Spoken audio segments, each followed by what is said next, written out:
विद्यार्थी मित्रांनो, digital teaching या युट्यूब चॅनल मध्ये आपल्या सर्वांचं स्वागत। मी आज इंग्रजी विषयाचा एक नवीन टॉपिक पंक्च्युएशन मार्क म्हणजेच विरामचिन्ह आपल्या समोर घेऊन आलेलो आहे। चला तर मग सुरू करूया आजचा व्हिडिओ। सुरुवातीला पहिला मुद्दा आहे कॅपिटलायझेशन। पहा, English sentence begin with capital letters. म्हणजे आपण जेव्हा इंग्रजीची वाक्य लिहितो तेव्हा त्यातील पहिलं अक्षर किंवा पहिलं लेटर हे आपण कॅपिटल मध्ये लिहायचं आहे। त्यासाठी मी एक उदाहरण दिलेलं आहे, दिस इज न्यू टॉय। या ठिकाणी दिस मधला टी मी हा कॅपिटल लेटर्स मध्ये लिहिलेला आहे। तुम्ही जेव्हा कोणतंही नवीन सेंटेन्स लिहित असता त्यावेळेस पहिलं लेटर जे आहे ते कॅपिटल मध्ये लिहायचं आहे। त्यानंतर त्यातला दुसरा रूल आहे प्रोनाउन आय ऑलवेज कॅपिटल। म्हणजे जेव्हा आपण आय सिंगल लिहित असतो त्यावेळेस तो नेहमी कॅपिटल मध्येच लिहिला पाहिजे। त्यासाठी मी एक एक्झाम्पल दिलेला आहे, आय एम अ बॉय। या ठिकाणी आय मी कॅपिटल मध्ये लिहिलेला आहे। आय जेव्हा सिंगल येईल, एकटं येईल, त्यावेळेस आपण ते नेहमीच कॅपिटल लेटर्स मध्ये लिहिलं पाहिजे। त्यानंतर पुढचा रूल आहे proper noun start with capital letters. Proper noun म्हणजे विशेष नामं। जी विशेष नामं असतात, उदाहरणार्थ मुलाचं नाव, मुलीचं नाव, एखाद्या व्यक्तीचं नाव, तेव्हा ती नेहमी त्यांचं पहिलं अक्षर किंवा पहिलं लेटर हे नेहमी कॅपिटल लेटर्स मध्ये लिहायचं। फॉर एक्झाम्पल या ठिकाणी मी गणेश, मीना आणि राम ही नावं लिहिलेली आहेत। गणेशचं जी मी कॅपिटल लेटर्स मध्ये लिहिलेलं आहे, मीनाचं एम कॅपिटल लेटर्स मध्ये लिहिलेलं आहे, रामचं पहिलं अक्षर पहिलं लेटर आर हे मी कॅपिटल लेटर्स मध्ये लिहिलेलं आहे। त्यानंतर पहा पुढचा rule, name of city village start with capital letters. एखाद्या शहराचं नाव किंवा गावाचं नाव जर असेल तर त्याचं पहिलं लेटर्स हे नेहमी कॅपिटल लेटर्स मध्ये लिहायचं।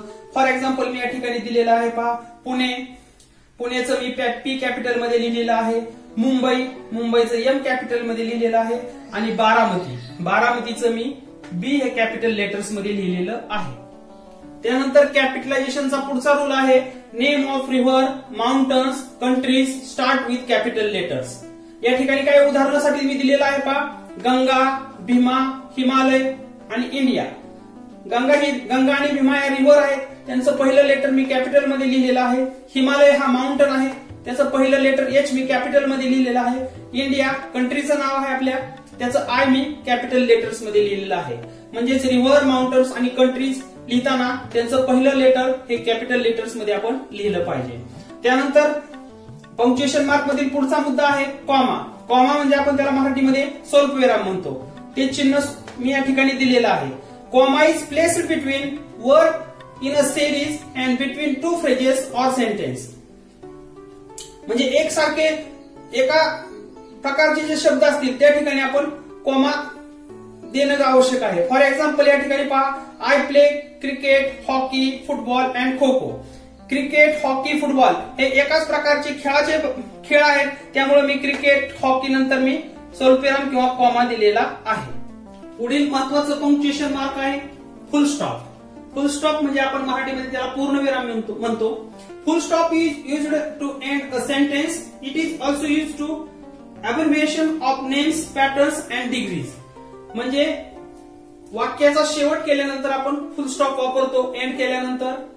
त्याचप्रमाणे अब्रिव्हिएशन्स म्हणजे संक्षिप्त रूप लिहिण्यासाठी सुद्धा आपण फुल स्टॉपचा वापर करतो। या ठिकाणी काही एक्झाम्पल दिलेलं आहे मी, आय गो टू स्कूल। या ठिकाणी वाक्याचा एंड झालेला आहे, त्या ठिकाणी आपण फुल स्टॉप वापरायचा। त्याचप्रमाणे AM, PM, BA, BSc, BCom ही संक्षिप्त रूप किंवा त्याला आपण अब्रिव्हिएशन्स म्हणतो, ही लिहिण्यासाठी सुद्धा आपण फुल स्टॉपचा वापर करीत असतो। त्यानंतर पुढील पंक्च्युएशन मार्क आहे क्वेश्चन मार्क। त्याला आपण इंग्लिश मध्ये क्वेश्चन मार्क आणि मराठीमध्ये प्रश्नचिन्ह म्हणतो। Question mark is used at the end of questioning sentence. प्रश्नार्थक वाक्याचा शेवट आपण प्रश्नचिन्ह किंवा क्वेश्चन मार्क देऊन करत असतो।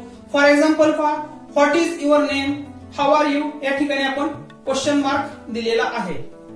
त्यानंतर पुढील पंक्च्युएशन मार्क आहे अपॉस्ट्रॉफी। बॉक्स मध्ये दाखवलेला आहे मी apostrophe. Apostrophe is used to indicate possession. म्हणजे एखाद्याचा ताबा दाखवण्यासाठी आपण अपॉस्ट्रॉफी हे चिन्ह वापरतो।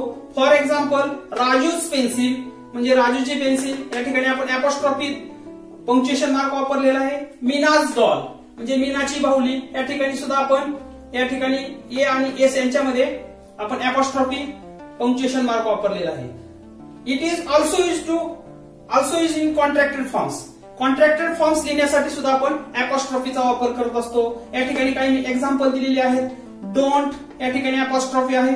इजंट या ठिकाणी आपण अपॉस्ट्रॉफी वापरलेली आहे. वॉजंट या ठिकाणी सुद्धा आपण अपॉस्ट्रॉफी हे पंक्च्युएशन मार्क वापरलेलं आहे. त्यानंतर last punctuation mark exclamation mark, म्हणजे आपण मराठीमध्ये त्याला उद्गारवाचक चिन्ह असं म्हणतो. Exclamation mark is used to indicate intense feeling, म्हणजे आपल्या तीव्र भावना व्यक्त करण्यासाठी आपण एक्सक्लेमेशन मार्कचा वापर करत असतो. या ठिकाणी काही एक्झाम्पल दिलेले आहेत. व्हॉट अ ब्युटिफुल फ्लॉवर, त्या ठिकाणी आपण शेवटी एक्सक्लेमेशन मार्क वापरलेला आहे.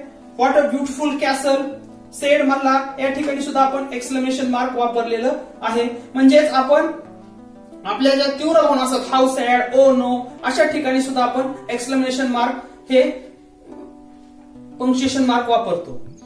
अशा प्रकारे आपण पंक्च्युएशन मार्क म्हणजे विरामचिन्हे केव्हा, कसे आणि कोठे वापरावे हे शिकलो. अशाच प्रकारचे व्हिडिओ पाहण्यासाठी आपण माझ्या डिजिटल टीचिंग या युट्यूब चॅनलला नक्की सबस्क्राईब करा.